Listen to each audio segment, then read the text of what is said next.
अस्सलाम वालेकुम YouTube family, welcome to my channel food and cosmetic. आज हम बनाएंगे अंडे वाली भिंडी। इसके लिए हम सबसे पहले प्याज कटिंग कर 3 से 4 प्याज जो हमने कटिंग किए हुए थे वो हम लाइट फ्लेम पे फ्राई होने के लिए रख देंगे।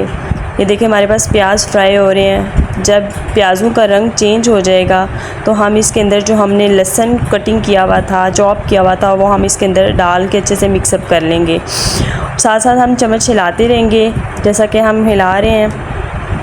और जो इसके बाद हमने जो सब्ज़ मिर्चें और टमाटर कटिंग किए हुए थे वो हम इसके अंदर ऐड अप कर देंगे और हम इसके साथ चम्मच भी हिलाते रहेंगे हल्की आंच पे। ये देखें हम चम्मच हिला रहे हैं ताकि ये अच्छे से मिक्सअप हो जाए। उसके बाद जो हमने भिंडी कटिंग की हुई थी वो हम इसके अंदर ऐड कर देंगे।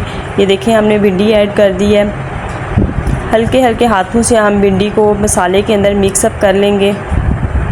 ये देखें, हाँ जी, भिंडी हमारे पास मिक्सअप हो गई है। अब हम इसको 3 से 4 मिनट के लिए दम दे देंगे। 3 से 4 मिनट के बाद दम हमने उतार लिया है। ये देखें भिंडी हमारे पास हल्की हल्की सी फ्राई हो गई है मसाले के अंदर। दम देने का मकसद ये था कि मसाला और भिंडी आपस में यकजान हो जाएं। इसके बाद जो हमने साबुत मिर्चें कटिंग की हुई थी वो हम इसके अंदर ऐड कर देंगे। देखिए हमने ऐड कर दी हैं और हम इसके बाद 3 से 4 मिनट के लिए हम फिर से इसको दम दे देंगे। ये देखें हमने इसको दम दे दिया। दम उतारने के बाद हम इसके अंदर मसाले डाल देंगे, हल्दी हस्बे ज़ायका। इसके बाद हम इसके अंदर हल्दी थोड़ी ज़्यादा डालेंगे ताकि इसका कलर अच्छा आ जाए। इसके बाद हम इसके अंदर गरम मसाला डाल देंगे, खुश्क धनिया डाल देंगे, हस्बे ज़ायका डालेंगे सारी चीज़ें क्योंकि कम या ज़्यादा हर किसी की अपनी चॉइस होती है। नमक भी हमने हस्बे ज़ायका यूज़ कर लेना है। कोई कम नमक खाते हैं, कोई ज़्यादा खाते हैं, कोई ज़्यादा मसालों वाली चीज़ें पसंद नहीं करते हैं, कोई कम मसालों वाली चीज़ें पसंद करते हैं, इसलिए हस्बे ज़ायका हर चीज़ रखनी है। उसके बाद हल्के हाथों से उसके बाद हम चम्मच को आहिस्ता से हिला लेंगे। ये देखें हमारे पास हल्के हल्के हाथों से। और उसके बाद एंड पे हमने सुरख मिर्च ऐड कर देनी है। देखिए सुरख मिर्च ऐड हो गई है।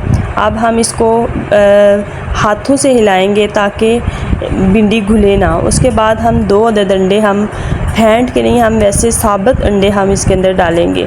ये देखें ये एक अलग चीज़ है हमारे पास। उसके बाद हम इसको दम दे देंगे 5 से 6 मिनट के लिए लो फ्लेम पे।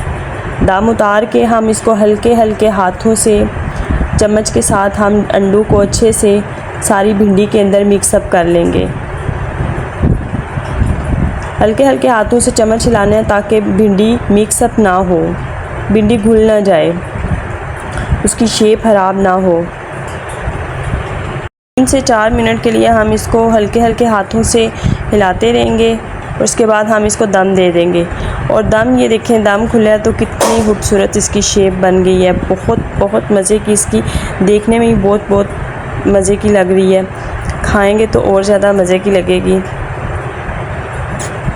उसके बाद जब हम देखेंगे भिंडी रेडी हो गया तो हम इसके अंदर साबुत प्याज कटे हुए और हरा धनिया ऐड कर देंगे। साबुत प्याज़ों का बहुत मज़े का जायका आता है जब भिंडी तैयार हो जाती है। जब हम दम खोलेंगे तो भिंडी सर्व करेंगे तो वो ऊपर हल्के हल्के प्याज आए, बहुत बहुत प्यारे लगेंगे और खाने में भी बहुत टेस्टी लगेंगे। प्याज डालने के बाद हमने हल्के हल्के हाथों से हमने हिलाते रहना है ताकि ये अच्छे से मिक्सअप हो जाए अंदर। उसके बाद हमने दम दे देना है। देखें जी मज़ेदार भिंडी तैयार है। 2 से 3 मिनट के लिए हमने दम देना है। मज़ेदार डिलीशियस भिंडी रेडी है हमारे पास। अगर आपने मेरे चैनल को सब्सक्राइब नहीं किया तो सब्सक्राइब करें। अगर आपको मेरी वीडियोस पसंद आई है तो मेरी वीडियो को लाइक करें और मज़ीद ऐसी वीडियोस के लिए मेरे चैनल को सब्सक्राइब करें। Thank you. अल्लाह हाफ़िज़।